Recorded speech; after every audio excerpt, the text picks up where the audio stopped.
La soberanía de Dios. Arthur Walkington Pink. Capítulo 7.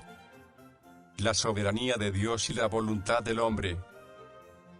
Porque Dios es el que produce en vosotros tanto el querer como el hacer, para cumplir su buena voluntad. Filipenses 2:13.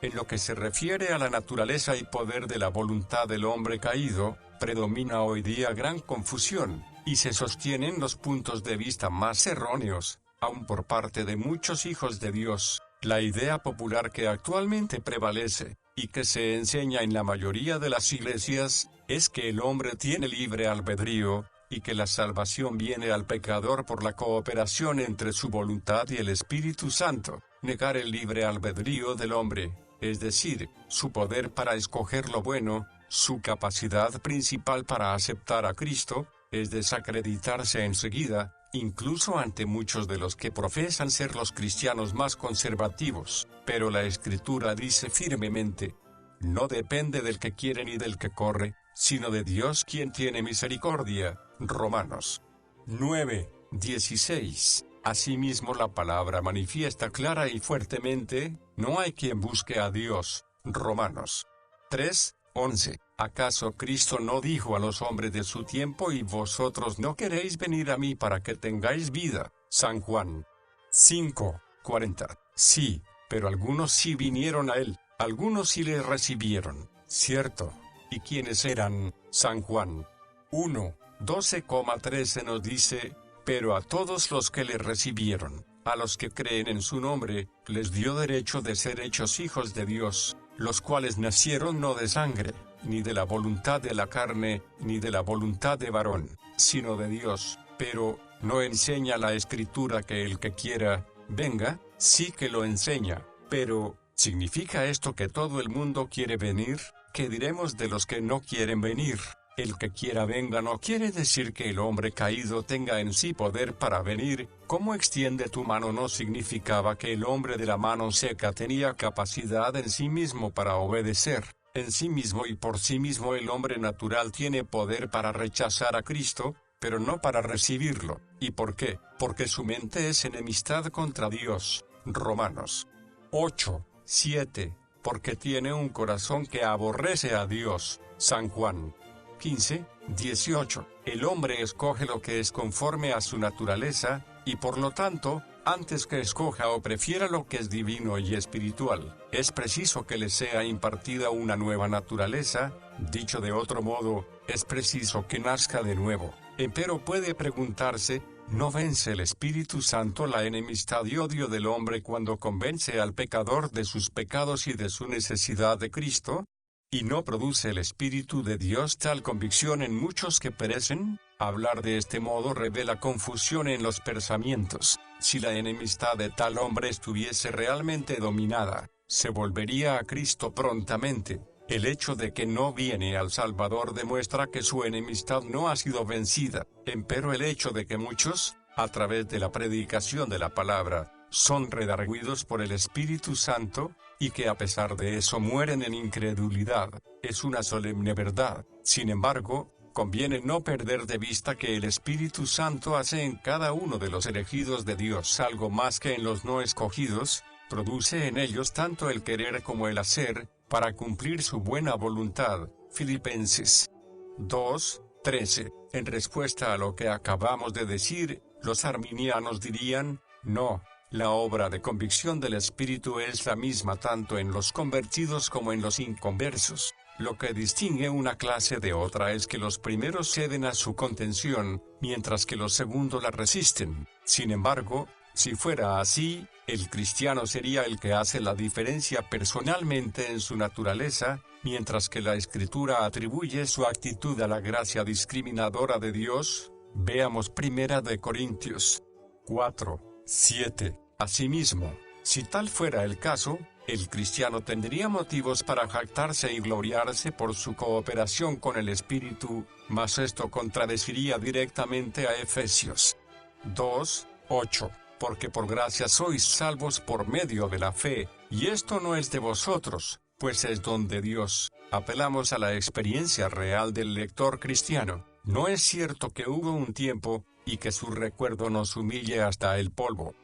Cuando no querías venir a Cristo, sí, lo hubo. Desde entonces, has venido a Él. ¿Estás ahora dispuesto a darle toda la gloria por ello? Salmos 115, 1. ¿No reconoces que viniste a Cristo porque el Espíritu Santo te trasladó del no querer al querer? Sí, lo reconoces. Entonces, ¿no es también patente que el Espíritu Santo no ha hecho en muchos otros lo que ha hecho en ti? Se admite que otros muchos han oído el Evangelio, se les ha mostrado su necesidad de Cristo, pero aún así no quieren venir a Él. Así pues, Él ha obrado más en ti que en ellos. Mas tú dices, sin embargo, recuerdo bien el tiempo en que se me presentó la gran alternativa, y mi memoria da testimonio de que mi voluntad actuó y yo cedí a las obligaciones que Cristo pone sobre mí. Muy cierto, pero antes que cedieras, el Espíritu Santo venció la enemistad, con la que naciste, contra Dios, y Él no vence en todos esta enemistad. Si se dijera que eso ocurre solamente en los que quieren que su enemistad sea vencida, pero ninguno quiere si antes el Espíritu Santo no ha usado su poder omnipotente y obrado un milagro de gracia en el corazón. Pero preguntamos ahora, ¿qué es la voluntad humana? ¿Es un algo que hace sus propias decisiones? ¿O es, a su vez, determinada por otra cosa? ¿Es soberana o sierva? ¿Es la voluntad superior a todas las demás partes de nuestro ser, de modo que las gobierna, o está movida por los impulsos de otra facultad, y sujeta a los deseos de ella? ¿Gobierna la voluntad sobre la inteligencia, o es la inteligencia la que gobierna a la voluntad? ¿Es la voluntad libre de hacer lo que quiere, o está obligada forzosamente a prestar obediencia a algo fuera de ella misma? ¿Vive la voluntad separada de las demás grandes facultades o poderes del alma, siendo un hombre dentro del hombre, que puede oponerse al hombre y actuar contra él y dividirlo? ¿O, por el contrario, está unida la voluntad con las demás facultades, como la cola de la serpiente con su cuerpo, y éste a su vez con la cabeza? De modo que donde va ésta va toda la criatura. ¿Y cuál es el pensamiento, después el corazón, deseo o aversión, y luego el acto? ¿Es así como el perro menea el rabo? ¿O es la voluntad, el rabo, la que menea al perro? ¿Es la voluntad lo primero y principal en el hombre, o es lo último, algo que conviene mantener en subordinación, y en el lugar que le corresponde, por debajo de las demás facultades? Es verdadera la filosofía de la acción moral y su proceso según se halla en Génesis 3, 6, y vio la mujer que el árbol era bueno para comer, percepción de los sentidos, inteligencia, y árbol codiciable, afectos, tomó de su fruto, la voluntad. Cita de Bishop. Estas cuestiones son de interés más que académico, son de importancia práctica. Creemos no ir demasiado lejos al afirmar que, según la respuesta que demos a estas preguntas, demostramos el grado de nuestra pureza doctrina. La naturaleza de la voluntad humana. ¿Qué es la voluntad? Respondemos que la voluntad es la capacidad de escoger, la causa inmediata de toda acción. La elección significa necesariamente rehusar una cosa y aceptar otra. Lo positivo y lo negativo han de estar ambos presentes en el ánimo antes de que pueda haber elección alguna. En todo acto de la voluntad hay una preferencia, el desear una cosa más que otra. Donde no hay una preferencia, sino indiferencia absoluta, no hay volición. Querer es escoger, y escoger es decidir entre varias alternativas, pero hay algo que influye en la elección, algo que determina la decisión. Por eso la voluntad no puede ser soberana, porque es sierva de ese algo. La voluntad no puede ser al mismo tiempo soberana y sierva. No puede ser a la vez causa y efecto. La voluntad no es causativa, porque, como hemos dicho, hay algo que le hace escoger. Por tanto, ese algo ha de ser el agente causativo. La propia elección se ve afectada por ciertas consideraciones, determinada por diversas influencias que actúan sobre el individuo mismo. He aquí porque la volición es afecto de estas consideraciones e influencias, y si es efecto, es preciso que sea siervo de ellas. Por tanto, si la voluntad es sierva de ellas, no es soberana, y si no es soberana, ciertamente no podemos hablar de su libertad absoluta. Los actos de la voluntad no pueden acaecer por sí mismos. Decir que sí pueden, es postular un efecto sin causa, ex nihilo nihil fit, nada procede de la nada. Sin embargo, en todas las edades ha habido quienes han sostenido la libertad o soberanía absoluta de la voluntad humana. Los hombres argumentan diciendo que la voluntad posee un poder autodeterminante. Por ejemplo, dicen, puedo mover mis ojos hacia arriba o hacia abajo. El ánimo es completamente indiferente a que haga una cosa u otra, es la voluntad la que debe decidir, pero esto es una contradicción de términos, pues mientras digo que estoy en un estado de total indiferencia, lo desmiento con mi elección, y es evidente que ambas cosas no pueden ser verdad, mas puede objetarse a esto que el ánimo era completamente indiferente hasta que llegó a preferir algo exacto. Y hasta aquel momento la voluntad permaneció muda e inactiva, pero en el instante en que la indiferencia desapareció, hubo una elección, y el hecho de que la indiferencia antecediera a la preferencia refuta el argumento de que la voluntad es capaz de escoger entre dos cosas iguales. Como hemos dicho, escoger implica la aceptación de una alternativa y el rechazamiento de otra u otras. Lo que determina a la voluntad es lo que hace que ésta escoja. Y si la voluntad es determinada, es preciso que haya un determinante. ¿Qué es, pues, lo que determina a la voluntad? Respondemos que el poder motivador más fuerte que influya en ella, el cual es diferente según los casos. En uno puede ser la lógica de la razón, en otro la voz de la conciencia, en otro el impulso de las emociones, en otro el susurro del tentador, en otro el poder del Espíritu Santo. Aquel de todos ellos que sea poder motivador más fuerte y que ejerza la mayor influencia sobre el propio individuo, será el que impulse a la voluntad a actuar. Dicho de otro modo, la acción de la voluntad está determinada por aquel estado de ánimo, influido a su vez por el mundo, la carne, el demonio, como también por Dios, que tiene mayor grado de tendencia a excitar la volición. Para ilustrar lo que acabamos de decir, analicemos un simple ejemplo. Cierto domingo por la tarde un amigo nuestro padecía de fuerte dolor de cabeza.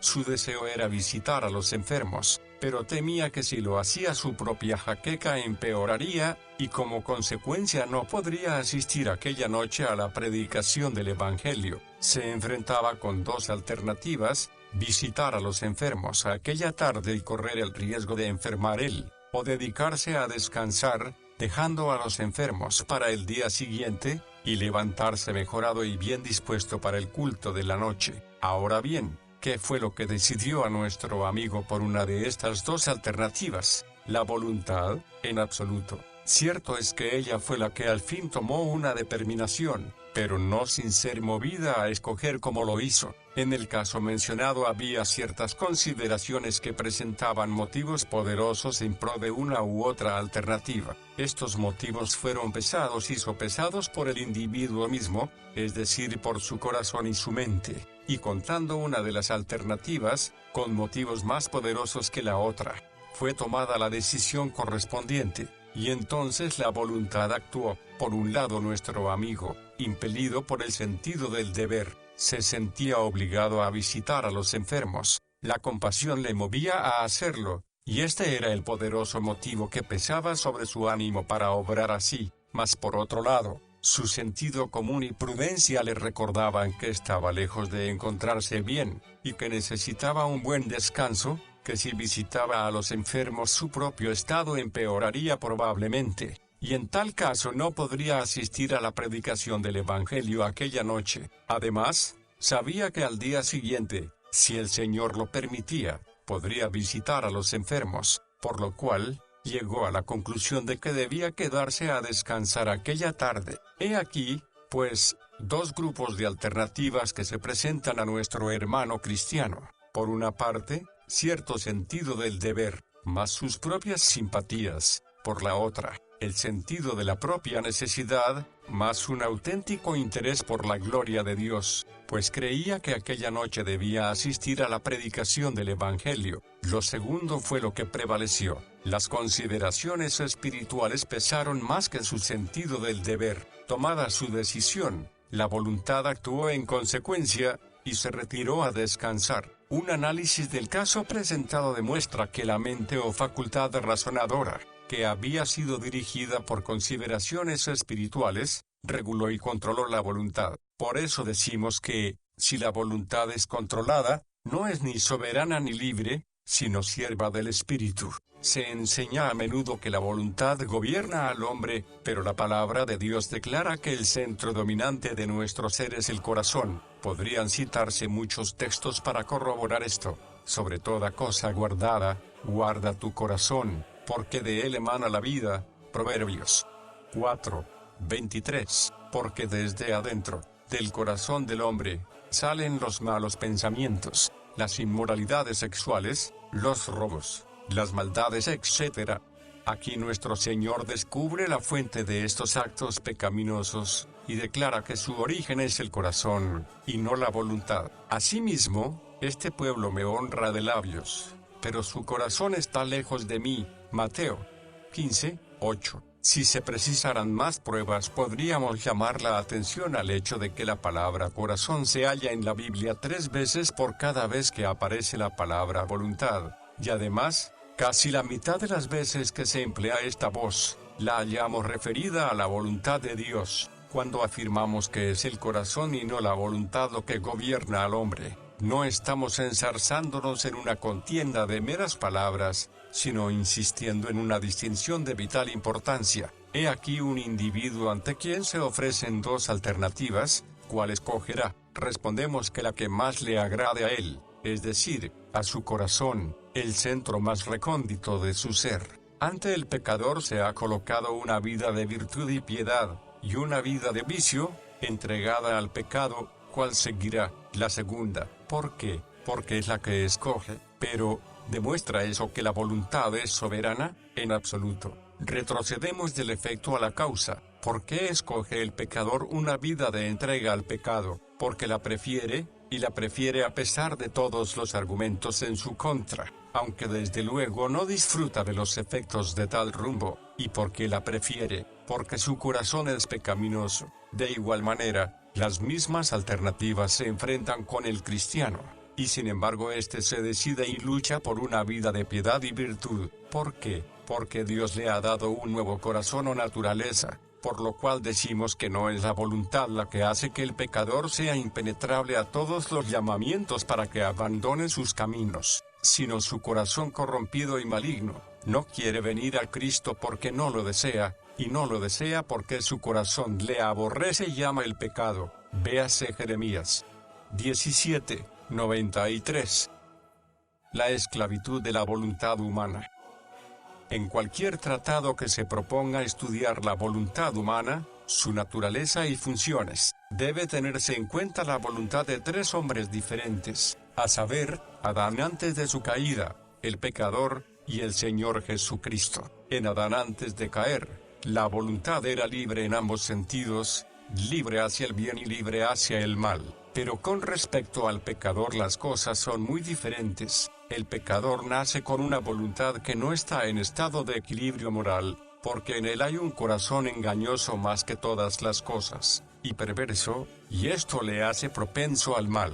También con respecto al Señor Jesús la cosa fue muy distinta. Cristo difería también radicalmente de Adán antes de la caída. El Señor Jesucristo no podía pecar porque era el Santo de Dios. Antes de nacer él en este mundo, fue dicho a María: el Espíritu Santo vendrá sobre ti, y la virtud del Altísimo te hará sombra, por lo cual también lo santo que nacerá, será llamado Hijo de Dios. Lucas 1:35. Hablando con reverencia decimos, pues, que la voluntad del Hijo del Hombre no se hallaba en estado de equilibrio moral, capaz de volverse hacia el bien o hacia el mal. Tenemos la voluntad del pecador, propensa al mal, y por lo tanto, libre solamente en un sentido, a saber, hacia el mal.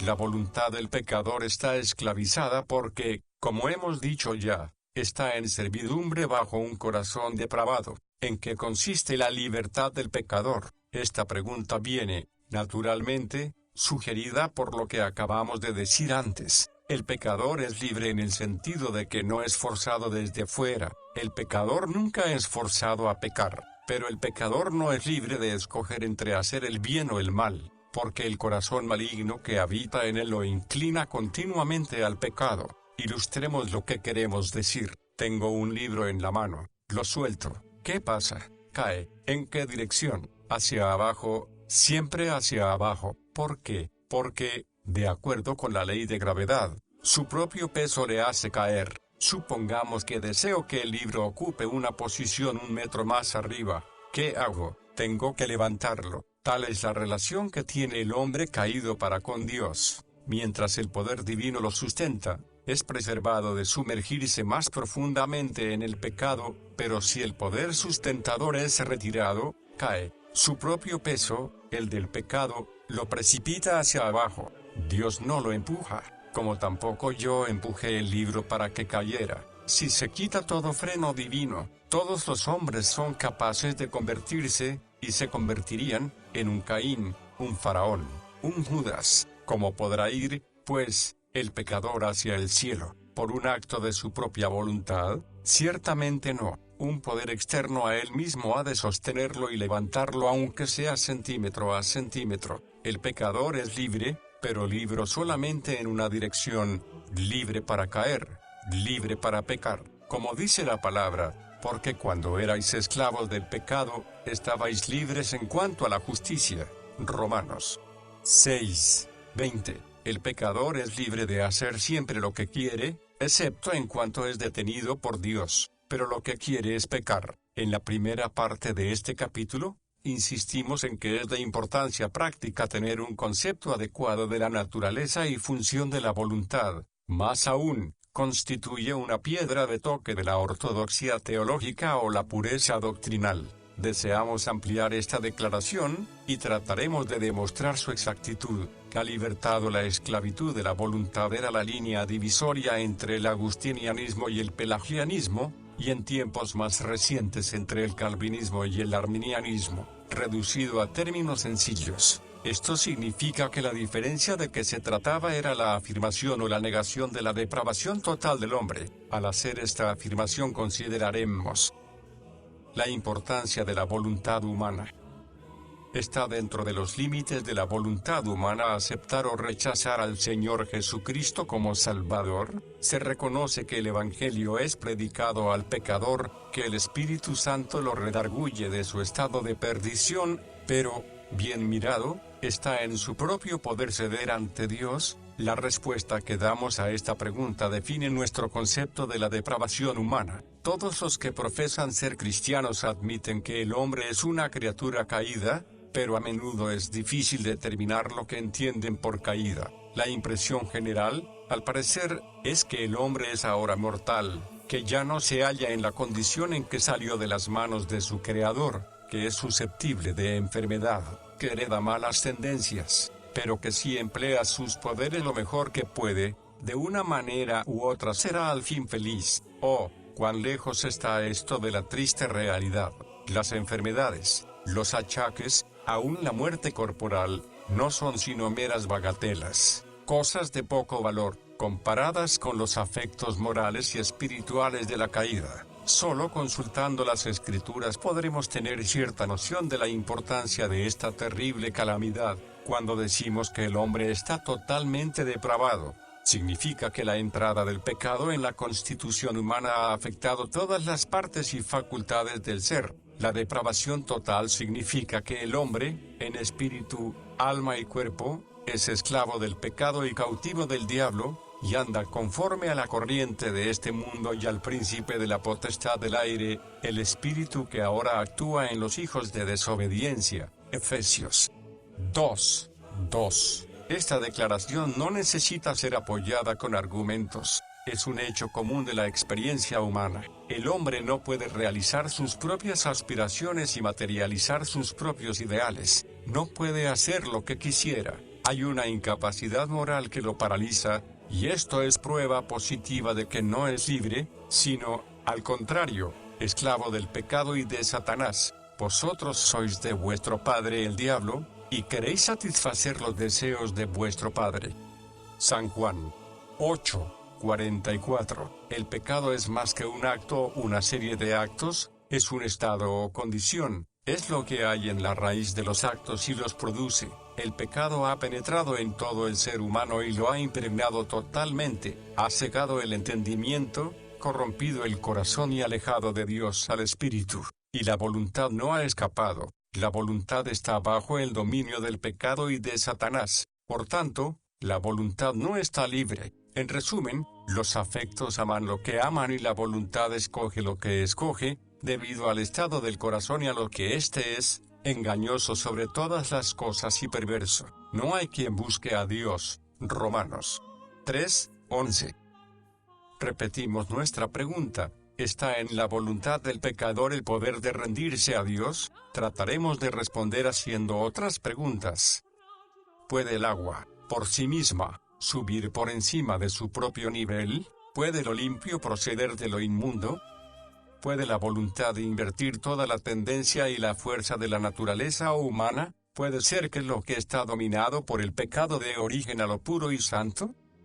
Evidentemente, no. Si la voluntad de una criatura caída y depravada ha de ir hacia Dios alguna vez, es preciso que un poder divino obre sobre ella, venciendo las influencias del pecado que tienden en dirección contraria. Esto es solamente otra manera de decir nadie puede venir a mí, a menos que el Padre que me envió lo traiga. San Juan 6:44. Dicho de otro modo, es preciso que al pueblo de Dios le sea dada la voluntad en el día de su poder. Salmos 110:3. Como dijo Darby, si Cristo vino a salvar lo que se había perdido, el libre albedrío no tiene cabida. No es que Dios impida a los hombres a recibir a Cristo, al contrario, pero aun cuando Dios huese a todos los incentivos posibles, todo lo que es capaz de ejercer influencia sobre el corazón del hombre, solo sirve para demostrar que éste no quiere saber nada de ello, que tan corrompido está su corazón, y tan decidida su voluntad a no someterse a Dios, por más que sea el diablo quien le aliente a pecar, que nada puede inducirlo a recibir al Señor y renunciar al pecado. Si con las palabras libertad del hombre quieren decir que nadie lo fuerza a rechazar al Señor, esta libertad existe plenamente, pero si se dice que a causa del dominio del pecado, del cual es esclavo,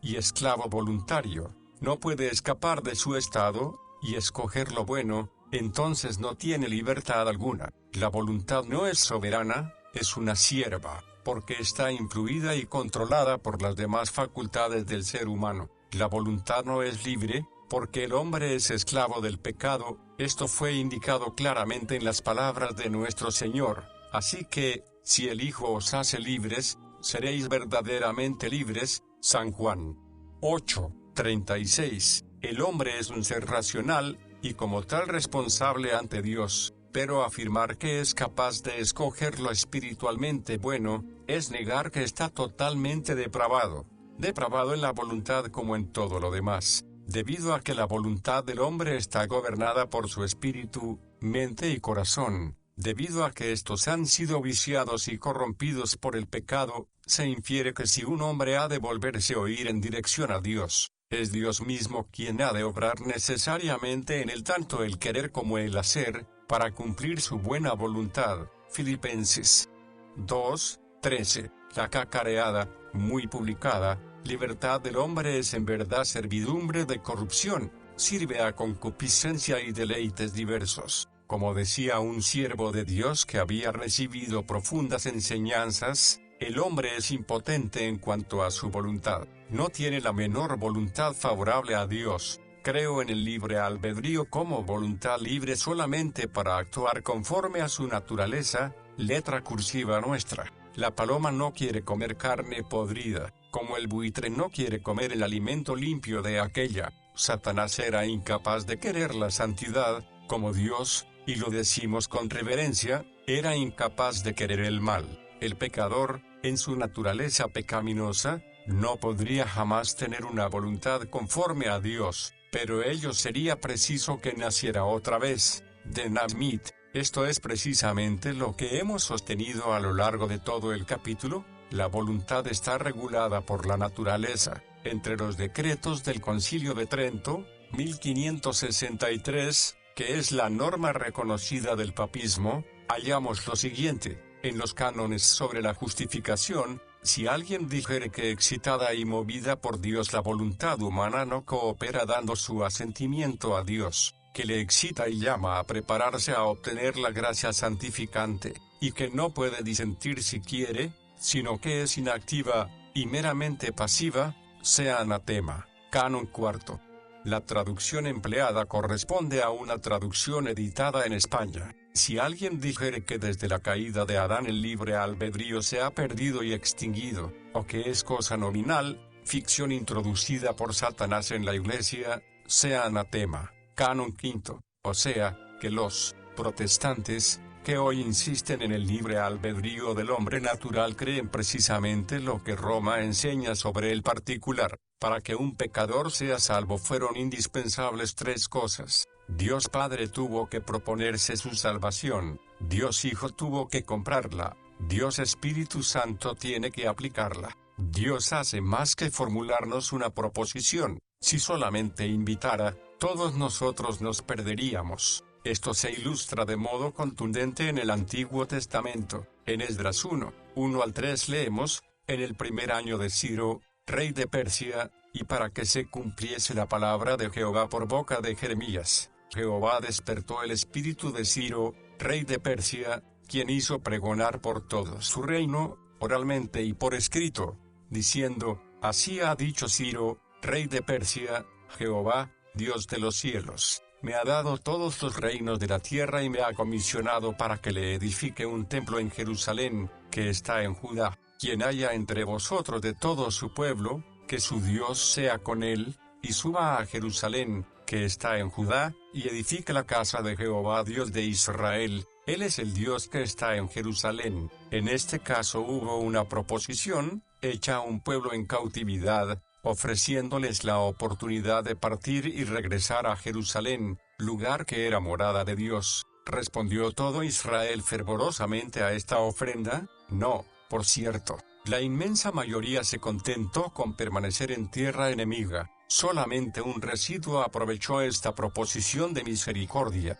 Entonces se levantaron los jefes de las casas paternas de Judá y de Benjamín, los sacerdotes y los levitas, todos aquellos cuyo espíritu Dios despertó para subir a edificar la casa de Jehová que está en Jerusalén. Esdras 1:5. De igual manera, Dios despierta los espíritus de sus escogidos cuando les llega el llamamiento eficaz, pero hasta entonces no tienen la menor voluntad de responder a las proclamaciones divinas. La obra superficial de muchos de los evangelistas profesionales de los últimos 50 años es en gran parte responsable de las creencias erróneas que hoy circulan sobre la servidumbre del hombre natural, fomentadas por la pereza de los que en los bancos no lo examinan todo. Primera de Tesalonicenses 5:21. El púlpito evangélico típico de hoy produce la impresión de que está enteramente en poder del pecador el ser salvo o no serlo. Se dice que Dios ha hecho su parte, y que ahora al hombre le toca hacer la suya. Pero, ¿qué puede hacer un ser sin vida, y por naturaleza muerto en delitos y pecados? Efesios 2:1. Si se creyera realmente la verdad, habría un mayor sentido de dependencia del Espíritu Santo, en su descender con poder milagroso sobre las almas, y menos confianza en nuestras tentativas por ganar a los hombres para Cristo. Al dirigirse a los perdidos, los predicadores suelen trazar una analogía entre Dios, enviando el Evangelio al pecador, y un hombre enfermo en cama, con la medicina sanadora en la mesita de noche. Todo cuanto debe hacer es extender la mano y tomarla. Mas para que esta ilustración fuese en algún sentido paralela, y correspondiera al cuadro que la Escritura nos presenta del pecador caído y depravado, sería preciso describir al enfermo en cama como ciego. Efesios 4:18, de modo que no puede ver la medicina, con la mano paralizada. Romanos 5:6, de modo que no puede alcanzarla, y con el corazón no solamente desprovisto de toda confianza en la medicina, sino lleno de odio contra el propio médico. San Juan 15:18. Oh, qué creencias tan superficiales se tienen hoy día sobre la desesperada situación del hombre. Cristo no vino a este mundo para ayudar a los que se bastaban por sí solos, sino a hacer por su pueblo lo que éste no podía hacer por sí mismo, a fin de que abras los ojos que están ciegos y saques de la cárcel a los presos, y de la prisión a los que moran en las tinieblas. Isaías 42, 7. Ahora, como conclusión, anticipémonos y respondamos a la objeción acostumbrada e inevitable: ¿por qué predicar el Evangelio si el hombre es impotente para responder al mismo? ¿Por qué exhortar al pecador a que venga a Cristo si el pecado lo ha esclavizado de tal manera que no tiene poder alguno en sí para venir? Nuestra respuesta es: no predicamos el Evangelio porque creamos que el hombre tiene libre albedrío y por tanto es capaz de recibir a Cristo, sino que lo predicamos porque se nos ha mandado a hacerlo. Marcos 16, 15. Y aunque a los que se pierden es locura, pero para nosotros los que somos salvos, es poder de Dios. Primera de Corintios 1, 18. Porque lo necio de Dios es más sabio que los hombres, y lo débil de Dios es más fuerte que los hombres. Primera de Corintios 1, 25. El pecador está muerto en delitos y pecados. Efesios 2, 1. Y un cadáver es absolutamente incapaz de querer nada, por lo cual, los que viven según la carne no pueden agradar a Dios. Romanos 8, 8. A la sabiduría carnal le parece el colmo de la locura predicar el Evangelio a los que están muertos y son totalmente incapaces de hacer algo por sí mismos. Sí, lógicamente así es, pero los caminos de Dios son diferentes de los nuestros. Ha agradecido a Dios. Le pareció bien salvar a los creyentes por la locura de la predicación. Primera de Corintios 1, 21. El hombre quizá considere locura profetizar a los huesos secos y decirles: huesos secos, oíd la palabra de Jehová. Ezequiel 37, 4. Pero es que es la palabra de Jehová, y las palabras que él habla son espíritu y son vida. San Juan 6, 63. Los sabios y prudentes habrían dicho junto a la tumba de Lázaro que era señal de demencia el que el Señor se dirigiese a un hombre muerto con las palabras: Lázaro, ven fuera. Pero el que así hablaba era y es la resurrección y la vida misma, y a su palabra aún los muertos viven. Por lo tanto, salimos a predicar el Evangelio, no porque creamos que los pecadores tienen en sí el poder recibir al Salvador que se anuncia, sino porque el propio Evangelio es poder de Dios para salvación a todo aquel que cree y porque sabemos que todos los que están ordenados predestinados para vida eterna. Hechos de los Apóstoles 13, 48, creerán. San Juan 6, 37, 10, 16. En el momento que Dios ha designado, pues está escrito: en el día de tu poder, tu pueblo se te ofrecerá voluntariamente. Salmos 110, 3. Lo que hemos presentado en este capítulo no es producto del pensamiento moderno, ni mucho menos, sino que está en manifiesta oposición a él. De unas cuantas generaciones acá, los hombres se han apartado mucho de las enseñanzas de los antepasados, enseñanzas que se apoyaban en las Escrituras. En los 39 artículos de la Iglesia Anglicana leemos: la condición del hombre, después de la caída de Adán, es tal que no puede volverse ni prepararse a la fe y a invocar a Dios por sus propias fuerzas naturales y buenas obras, por lo cual, no tenemos poder alguno para hacer buenas obras agradables y aceptas a Dios, si antes su gracia no ha estado en nosotros capacitándonos para tener buena voluntad, y obrado en nosotros, una vez que tenemos esa buena voluntad. En el Catecismo Mayor de Westminster, que solía ser reconocido por todas las iglesias presbiterianas, leemos: la pecaminosidad del estado en que el hombre cayó consiste en la culpabilidad del primer pecado de Adán, la falta de aquella justicia en que fue creado, y la corrupción de su naturaleza, lo cual indispone, lo incapacita y lo opone absolutamente para todo lo que es espiritualmente bueno, y lo inclina enteramente a todo mal, y esto continuamente. Respuesta a la pregunta 25. Lo mismo en la Confesión Bautista de Fe de Filadelfia, 1742, donde leemos: el hombre, por su caída en estado de pecado, ha perdido por completo todo poder de la voluntad para cualquiera de los bienes espirituales que acompañan a la salvación. Por tanto, como hombre natural, siendo totalmente contrario al bien, y muerto en pecados, no puede por sus propias fuerzas convertirse o prepararse para ello.